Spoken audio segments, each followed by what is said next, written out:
함께 기도하겠습니다. 사랑의 하나님 감사합니다. 오늘도 저희들 이 새벽 주 앞에 나올 수 있도록 인도하시고 하나님께 경배하게 하시며 하나님을 높이 찬양할 수 있도록 인도하심 감사합니다. 하나님 언제나 저희들 주님을 대할 때에 거룩한 마음을 가지고 주님을 경외하는 마음을 가지고 주 앞에 나아갈 수 있도록 인도하여 주시옵소서. 하나님은 온 우주의 창조주이시고 또한 주인이심을 저희들은 믿습니다. 또한 우리 한 사람 한 사람의 인생도 하나님 손에 달려 있음을 저희들 믿으며 하나님께 온 영광을 올려드리고 하나님께 온 주권을 맡겨드리길 간절히 소원합니다. 하나님 그러기 위해서 더욱더 저희들 겸손한 마음으로 주를 바라볼 수 있도록 인도하시고 언제나 오늘 찬양으로 고백하였던 것처럼 영광 받으시기 합당하신 하나님을 찬양하고 주님을 높이 우러러보며 주님을 향하여 우리가 엎드려 경배할 수 있는 그러한 모습이 될 수 있도록 하나님 인도하여 주시옵소서. 하나님이 우리의 아버지가 되시고 또한 하나님께서 우리의 삶의 인도자가 되어 주시는 줄 저희들 믿습니다. 언제나 그 아버지 되시고 인도자 되시는 하나님의 음성에 귀 기울 수 있는 저희들 될 수 있도록 인도하시고 하나님의 명령과 하나님의 뜻을 내 생각과 내 자아로 판단하는 것이 아니라 그 뜻이 나의 마음 가운데 이해할 수 없는 뜻이다 할지라도 순종하고 결단할 수 있는 믿음 허락하여 주시며 그를 통하여 하나님의 뜻에 합당한 삶을 살아가는 우리 모두가 되게 하여 주시옵소서. 오늘 그러한 하나님의 뜻을 발견하기를 소원합니다. 말씀을 묵상하면서 또한 간절하게 하나님께 기도하면서 우리의 마음에 있는 모든 것들을 다 쏟아내게 하시고 거룩하신 하나님의 영으로 채우는 귀한 새벽의 시간 되게 하여 주시옵소서. 이 모든 말씀 예수 그리스도 이름으로 간절히 기도합니다. 아멘. 오늘 하나님 말씀 함께 보겠습니다. 오늘 말씀은 에스겔 41장 1절부터 11절까지 말씀을 우리가 함께 보겠습니다. 에스겔 41장 1절로 11절입니다. 그런 다음에 그가 나를 데리고 성전으로 들어가서 벽을 재니 그 벽 두께가 양쪽이 각각 6자였다. 그 문의 통로는 너비가 10자이고 그 문의 통로 옆에 벽 너비 양쪽이 각각 5자였다. 그가 성소를 재니 길이가 40자요 너비가 20자였다. 또 그가 지성소로 들어가서 문 통로의 벽을 재니 그 두께가 2자였다. 그 문의 통로는 너비가 6자이고 그 벽의 너비는 양쪽이 각각 7자였다. 그가 지성소의 내부를 재니 길이가 20자이고 너비도 20자였다. 그가 나에게 이곳이 지성소다 하고 일러주었다. 또 한 사람이 성전의 벽을 재니 두께가 6자였다. 성전에는 3면으로 돌아가며 방들이 있는데 너비가 각각 넉 자였다. 그 겹방들은 방 위에 방이 있어서 3층을 이루고 있으며 층마다 방이 30개씩 있었다. 그런데 그 겹방들은 성전을 돌아가면서 성전의 벽에 부착되어 있어서 성전의 벽 자체를 파고 들어가지 않았다. 그 둘러 있는 겹방들은 그 층이 위로 올라갈수록 넓어졌다. 이 겹방의 건물이 성전의 주위로 올라가며 위층까지 건축되었다. 그래서 이 건물은 아래층에서 중간층을 거쳐 맨 위층으로 올라가게 되어 있었다. 내가 또 보니 성전의 둘레에 지대가 더 높이 솟아 있었는데 곧 겹방들의 기초의 높이였다. 그 높이는 한 장대인 6자였다. 겹방들의 외부에도 담이 있었는데 그 두께가 5자였다. 또 성전의 겹방들 밖에는 빈 터가 있는데 그 너비는 20자이며 성전에 빙 돌아가는 뜰이었다. 그 겹방 건물의 문이 이 공간 쪽으로 났는데 하나는 북쪽으로 났고 또 하나는 남쪽으로 났다. 둘러있는 이 빈터의 너비는 5자였다. 아멘. 네, 우리가 오늘 함께 묵상하는 에스겔서 41장 1절부터 11절 말씀은 하나님께서 에스겔에게 환상을 보여주시면서 이스라엘의 예루살렘의 성전이 어떠한 모양으로 되어 있는지 구체적으로 자세하게 이야기해주는 장면이 기록이 되어 있습니다. 오늘 이 말씀을 우리가 함께 묵상하면서 어떻게 말씀을 묵상해야 하나라고 생각이 드실 수 있을 정도로 굉장히 그 두께와 그 길이와 그런 높이, 뭐 방이 몇 개가 있었는지에 대해서 이야기하고 있는 것을 보게 됩니다. 그런데 우리가 한눈에는 이 말씀이 우리 마음속에 들어오지 않지만 자꾸만 말씀을 들여다보면 그 말씀 속에서 성전, 즉 하나님을 예배하고 하나님께 경배하는 이 성전이 어떤 구조로 만들어져 있는가를 조금 더 눈으로 살펴볼 수 있게 되고, 그를 통해서 그렇게 성전이 만들어진 이유가 무엇일까에 대한 생각을 해볼 수가 있게 됩니다.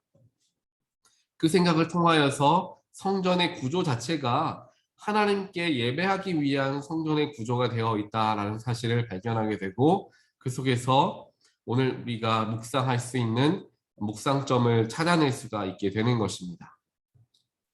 오늘 말씀은 조금씩 풀어서 한번 살펴보도록 하겠습니다. 에스겔이 하나님의 인도하심으로 이제 성소와 지성소를 이제 오늘 보게 됩니다. 천사를 따라서 성소로 들어가니까 성소에 문이 있는데 그 문이 열자다라고 이야기하는데요. 이 열자는 이제 한 5m 정도 되는 너비입니다. 그래서 이제 5m 정도 되는 성소로 들어가는 이제 문이 있고, 이제 거기에서 조금 더 들어가면은 이제 지성소가 나오게 되죠. 그 지성소의 문을 보니까 아까 10자보다 조금 더 작은 6자였다라고 성경은 기록하는데, 이제 3m가 안 되는 그 정도의 너비의 문이 달려 있었습니다. 즉 성소에서 지성소로 들어갈수록 문이 작아지는 것을 보게 되고, 심지어 안뜰에서 성소로 들어가는 그 문 자체, 그 자체도 작아지는 것을 보게 됩니다. 전체적인 그림을 보게 되었을 때 예루살렘 성전으로 들어가는 첫 문과 그 다음 성소로 들어가는 문, 거기에서 지성소로 들어가는 문이 점점 더 작아지고 있다라는 것을 보게 된다는 것입니다.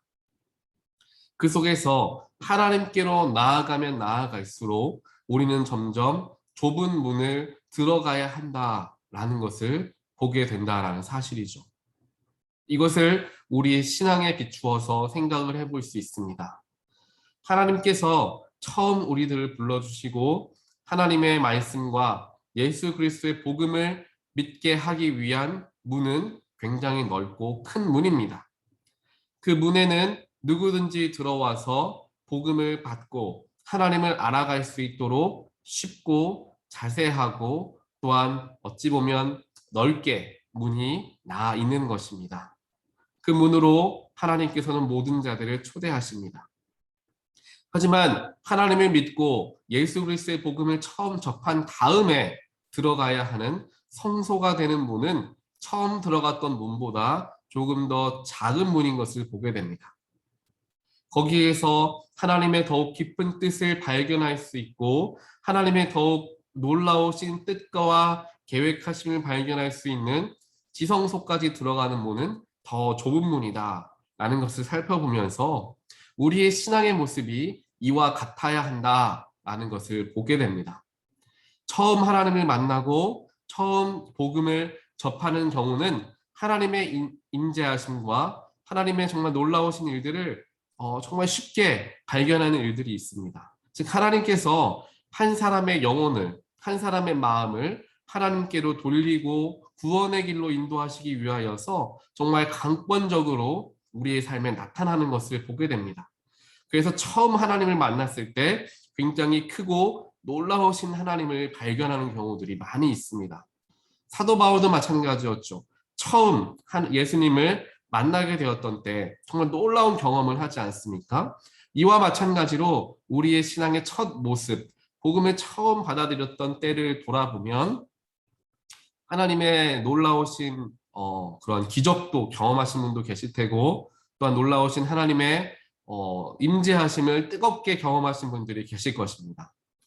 하지만 처음에는 그렇게 하나님께서 우리에게 뜨겁게 정말 눈에 보이게 우리의 마음이 변할 수밖에 없게끔 우리를 만나 주시는데 신앙생활을 조금씩 조금씩 더 하다 보면 그 감격이 사라지게 됩니다. 예전에는 하나님을 더 쉽고 어찌 보면 더 깊이 더 뜨겁게 만날 수 있었던 것 같은데 신앙생활을 하다 보니까 조금씩 그런 마음들을 발견하기가 어려워지는 때를 경험하게 된다는 것입니다. 이때에는 우리가 하나님의 임재하심이 없고 우리와 함께 하시지 않는다라는 의미가 아니라 그만큼 우리가 신앙적으로 있음을 성숙해졌다라는 것을 증거하게 되는 것입니다.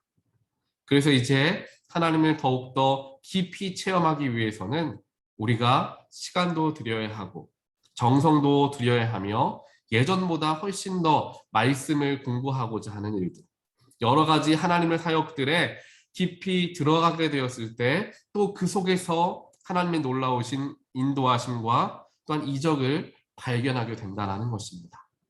즉 이 이야기는 뭐냐 하면 예수를 믿었던 때와 예수를 믿고 5년, 10년이 지난 후와 그 이후에 10년, 20년이 지난 후에 우리의 신앙의 모습들은 더욱더 달라져야 하고 성장해 있어야 한다는 것입니다.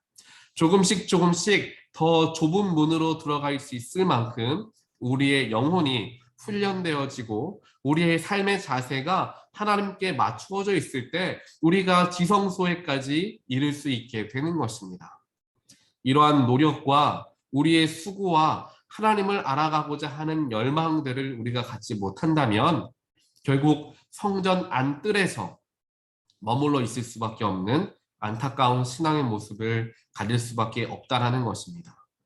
거기에서 벗어나 성소에 들어가기 위해서는 또 성소에서 벗어나 지성소에 들어가기 위해서는 우리가 더욱더 훈련되어져야 하고 더욱더 우리의 삶을 하나님께 맞추며 나아갈 때 우리는 지성소에까지 이를 수 있게 되고 진정으로 하나님께서 나에게 원하시는 정말 놀라우시고 깊으신 뜻을 발견할 수 있는 길들이 열리게 된다는 것입니다. 이와 같은 믿음의 분량을 이루어갈 수 있는 모든 분들 되시기를 주님의 이름으로 간절히 축원드립니다.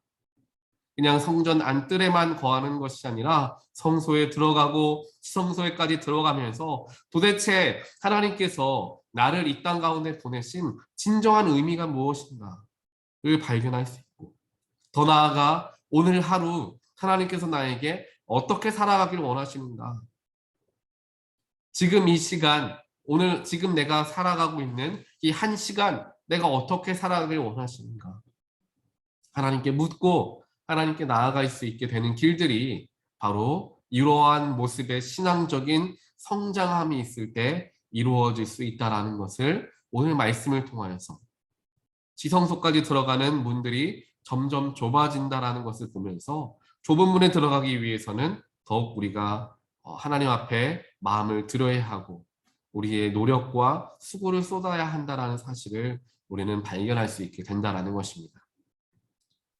계속해서 보게 되면은 이제 5절부터 11절에 나와 있는 말씀을 보게 되면은 하나님의 성전이 높게 건축이 되어 있음을 보게 됩니다.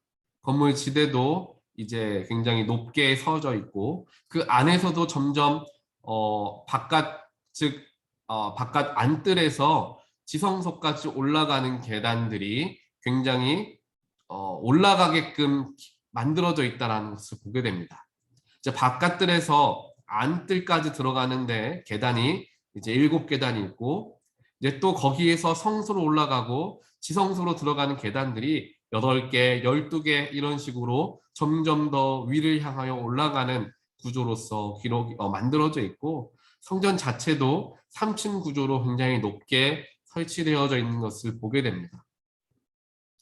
또 우리가 성경을 보게 되더라도 예루살렘으로 우리가 하나님께 경배하러 올라가자, 예루살렘으로 올라가자, 그 높은 산으로 올라가자라고 표현되어 있는 부분들이 성경에는 많이 기록되어 있습니다.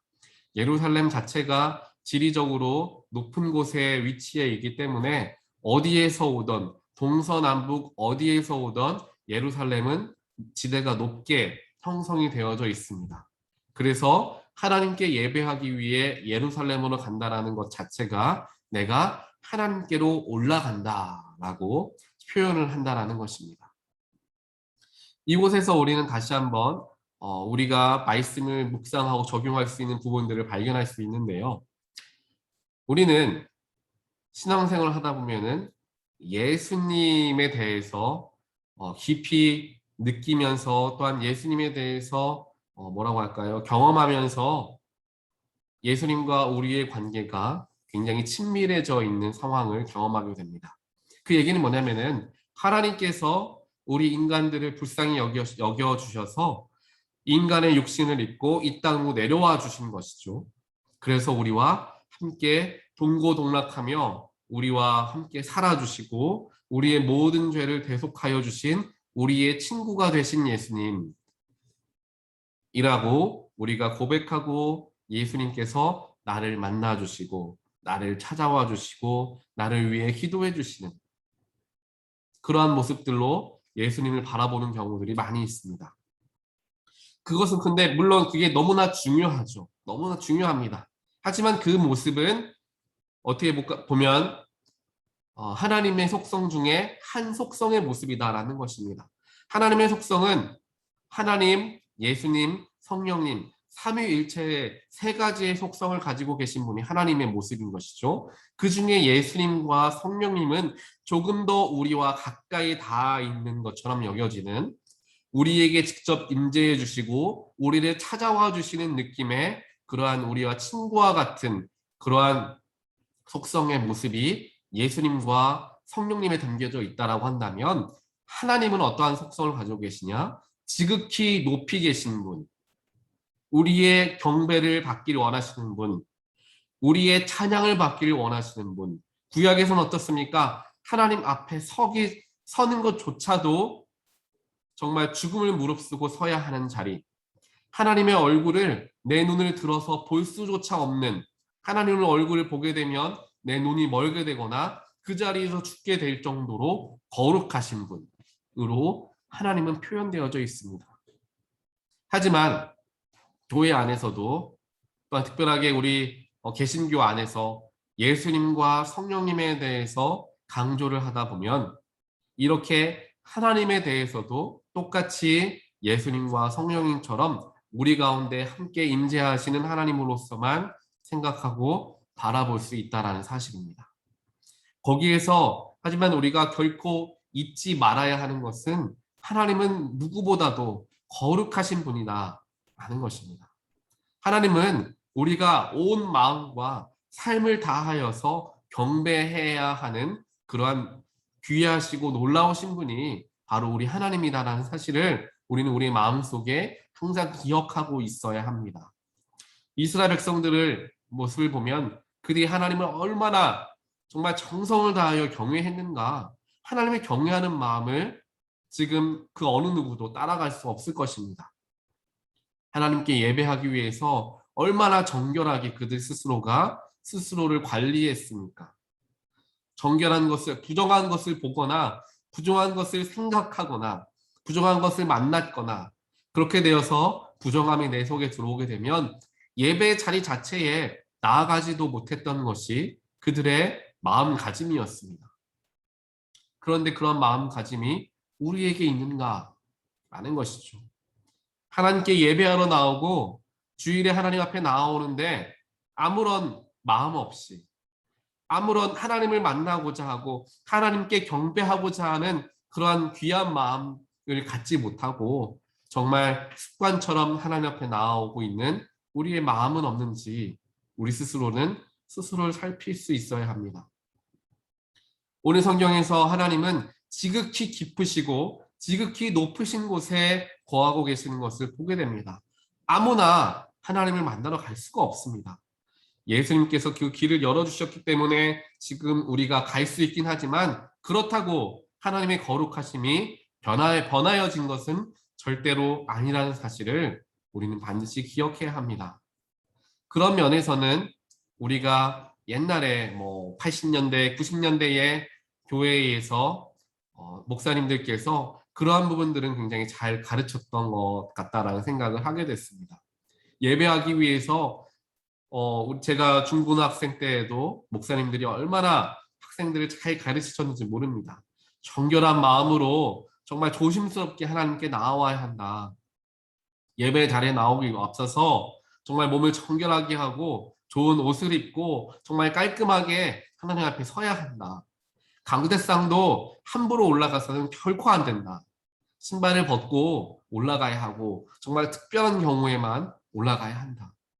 헌금을 할 때에도 그냥 주머니에 있던 헌금 그냥 드리는 것이 아니라 정말 좋고 깨끗한 현금을 바꾸어다가 하나님 앞에 올려드릴 수 있어야 한다. 주일에는 주일 예배를 드리고 거룩하게 하루를 보내야 한다.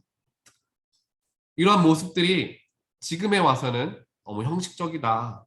너무나 겉모습만 생각하는 거다라고 하면서 저평가되어지는 모습이 없지 않아 있지만 그런 모습들이 결국에 어떠한 것을 가지고 그런 모습을 해야 한다라고 이야기하는 것입니까? 결국에 하나님 앞에 드리는 내 마음이 정말 겸손하고 정말 거룩하고 정성을 다한 모습이어야 한다라는 것을 이야기하고 있다는 것입니다. 이렇게 우리가 하나님께 경배할 수 있어야 하고 하나님께 영광 올려드릴 수 있어야 하는데 그러한 마음들을 우리가 갖고 살아가는가? 하나님은 오늘 우리에게 물어보십니다. 하나님께 경배하며 하나님께 내가 올라가서 하나님을 예배해야 하고 내 마음을 준비하고 내 마음에 정성을 다하여서 하나님 앞에 나아가지 못하고 하나님이 자꾸만 내 자리로 불러드리려는 하나님 이리 와서 나를 도와주십시오. 하나님 저기에 내가 가야 되는데 저기 저와 함께 가서 저 문제 좀 해결해 주십시오. 하나님을 마치 문제 해결사와 같이 하나님을 마치 내가 필요한 대로 부르고 내가 원하는 대로 하나님을 사용하길 원하는 그런 정말 죄악된 모습들이 우리에게 있지는 않은가. 우리의 삶을 한번 되돌아보길 원합니다. 하나님께로 더욱 깊이 나아가는 문들은 좁은 문이라 하였습니다. 더욱 내가 마음을 쓰고 더욱 내가 준비되어지고 더욱 내가 겸손해져야 질 때 진짜 하나님의 음성과 뜻을 분별할 수 있고 발견할 수 있게 된다는 사실. 하나님을 자꾸만 내 쪽으로 모시고 오는 것이 아니라 하나님 내가 정말 정성을 다하여 하나님께 올라가겠습니다. 하나님 거기에 계셔 주시면 제가 올라가 주님 뵙겠습니다. 이러한 거룩하고 이러한 정말 하나님을 경외할 줄 아는 마음을 오늘 우리에게 성전의 모습을 보여주시면서 깨닫게 해주셨습니다. 오늘 하루를 살아가시는 동안 하나님을 더욱더 거룩한 마음을 가지고 경배할 수 있고 때로는 하나님을 두렵고 떨리는 마음으로 하나님 앞에 겸손하게 설 수 있는 그런 우리의 마음가짐이 되는 오늘 하루가 되기를 간절히 소원합니다. 그렇게 하나님께 영광 돌려드릴 수 있고 하나님께 찬미할 수 있는 그런 삶의 모습으로 살아갈 때에 그때 하나님께서 우리에게 긍휼함을 허락하여 주시고 우리에게 사랑으로 함께 해주실 줄 믿습니다. 오늘 하루 우리에게 허락되어진 에스겔서 41장 성전의 모습을 기억하시면서 우리의 마음을 겸손하게 하나님께 올려드리는 저와 여러분의 삶이 되기를 주님의 이름으로 간절히 축원드립니다. 함께 기도하겠습니다. 하나님 감사합니다. 또한 하나님 죄송합니다. 하나님 앞에 저희들 겸손하지 못하였고 하나님을 더욱 경외하는 마음으로 찾아뵙지 못하였던 우리들의 죄악된 모습 주님 용서하여 주시옵소서. 하나님을 더욱더 경외하며 하나님께 더욱더 경배하길 원합니다. 나의 기도를 들어주셨기 때문에 나와 함께 임재해 주시기 때문에 나에게 무엇인가 해주기 때문에 감사드린 것이 아니라 하나님께서 존재하고 계시는 그 자체만으로도 하나님께서 나를 불러주시고 나를 자녀 삼아주신 그 이유 하나만으로도 하나님께 감사할 수 있고 하나님께 경배할 수 있는 우리의 모습이 되기를 주님 간절히 소원합니다. 오늘 하루 무엇인가 나의 기도를 들어주시는 하나님을 만나는 것이 아니라 하나님 자체를 경배할 수 있고 하나님 자체를 찬미할 수 있는 그러한 귀한 하루가 되게 하여 주시옵소서. 내 마음이 평안함이 올 때마다 내 마음이 편해질 때만 그때만 주님 찬양하는 것이 아니라 내 상황과 내 여건과는 전혀 상관없이 하나님 감사합니다. 하나님 찬양합니다. 하나님 경배합니다. 고백할 수 있는, 또한 정성껏 하나님 앞에 나아가고 주일 예배를 준비할 수 있는 우리 모두의 삶이 될 수 있도록 하나님 지키시고 우리들의 마음 가운데 주님 저희들에게 주님을 경외할 수 있는 그런 거룩한 마음도 허락하여 주시옵소서. 오늘 하루 이러한 마음으로 살아가길 원하고 또한 한 주를 남은 한 주를 이러한 마음으로 잘 준비하여서 주일에 하나님 앞에 나아올 때 정말 거룩하고 정말 정성을 다하여 주 앞에 나아올 수 있고 주님을 예배할 수 있고 주님께 찬양할 수 있는 우리 모두가 될 수 있도록 하나님 저희들의 마음을 지키고 보호하여 주시옵소서. 이 모든 말씀 예수 그리스도 이름으로 간절히 기도드리옵나이다. 아멘.